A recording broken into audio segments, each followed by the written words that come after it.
You're used to hearing about shark attacks, but a new trend might just be more alarming. People attacking sharks. There's a new breed of daredevil on the open seas, and they're treading dangerous waters, grabbing sharks, riding sharks, and experts say it's sharks, not humans, who are paying the price. Here's ABC's Nick Watt. There's a lot of dumb stuff out there on the internet, and this might be the dumbest. Close me up! A fun-loving Australian fisherman cage diving with a bird cage. We'll be right, I'm in the cage! And a 10-foot tiger shark. Sean Harrington was trying to create a viral video to promote his clothing line, and he admits it all went a bit pear-shaped. Checking you out, eh? I turned around and I seen the shark coming for me, and then I just threw the bird cage right behind my legs and pretty much just saved me from hitting, like, probably grabbing my leg. So I've got to thank the bird cage, really. But you know what? More and more people are jumping into the ocean with sharks all over the world, and it could be the making or the breaking of the endangered apex predator of our oceans. Sharks really can't afford any more negative PR or publicity because we really need to save sharks on this planet. We need them. Just check out this Florida teenager who hitched a ride on a whale shark last summer. I decided that, you know what, I should maybe go try and swim with them because I might not be able to do it ever again. You're crazy. And this Nantucket fisherman who grabbed a 200-pound sand shark in the surf. I think people just kind of think I'm crazy. I mean, it seems wild running into the water and grabbing a shark by its tail. This is huge. Shark tourism is now a $300 million a year industry with more than 80 shark diving centers in 29 countries, attracting shark junkies to get closer than ever. It's also like this thrilling, exciting adventure. And people want that now. People don't want the ordinary. They want the exciting, the thrilling, the awesome adventure. And sharks can deliver. Nick.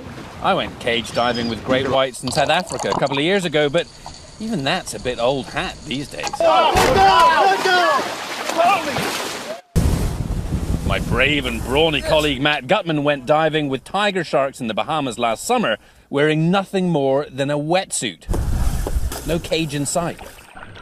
If a small shark was to make a mistake and bite you, chances are we can probably handle it. If a big shark makes a mistake and bites you, chances are you're going to bleed to death on the boat. A tourist on one of Jim Abernethy's cageless dives was killed in 2008. A series of mistakes were made. Human or animal? Human. Human mistakes. Yeah. And right there is the issue, the making or the breaking. If no one gets killed, then we learn to love and respect sharks and conservation efforts blossom. Also, fishermen might realize sharks are worth more alive as tourist attractions than dead as shark's fin soup. But if a lot of divers start dying... If I lose my life doing it, not only do I lose my life, but I make them look bad too. That's going to make people's perception go way back to the Jaws perceptions. Which is why there was online outrage when a tourist posted this image of a diver hugging a lemon shark off Bora Bora. There really is a lot of experience that goes into it, and if people did it all the time, a lot of people would be getting seriously injured or killed. Mark Healy is a big wave surfer and self-proclaimed waterman in Hawaii who regularly dives cageless with sharks. That moment when you're actually close enough to a large shark to touch it, there's things that you see as far as muscle definition and things that never really transfer onto film that just really are impactful. That, in part, explains why more and more people are diving with sharks. Whoa, shark on the right! There's also Shark Week, now an annual event on Discovery. Sharks are, in a way, the kings of the final frontier, our oceans, the least explored part of our globe. Sharks are still mysterious. They excite fascination and or fear in all of us. You bring up sharks, it's like religion or politics. People get really emotional. One side, they're like, these things are benevolent creatures like unicorns or something and would never hurt me because I have a special connection. I think that's total BS. On the other hand, you have people that think they're absolute killers. It's really something in between. So on the one hand, we have the likes of model/diver Ocean Ramsey, who actually swims with great whites. Yep, that's a great white. It's misunderstood and misconstrued as they're ravenous, mindless, man-eating machines, and that's not how they are.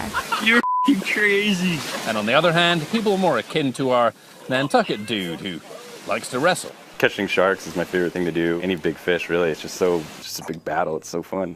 Bottom line, shark diving might be a good thing for us and them, but only if we do it right.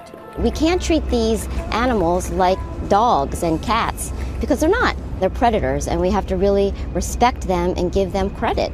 Even experienced divers like Mark Healy have had close calls. He was riding with a seemingly friendly tiger shark in the Bahamas, but when he went back in for another ride, the same shark turned on him.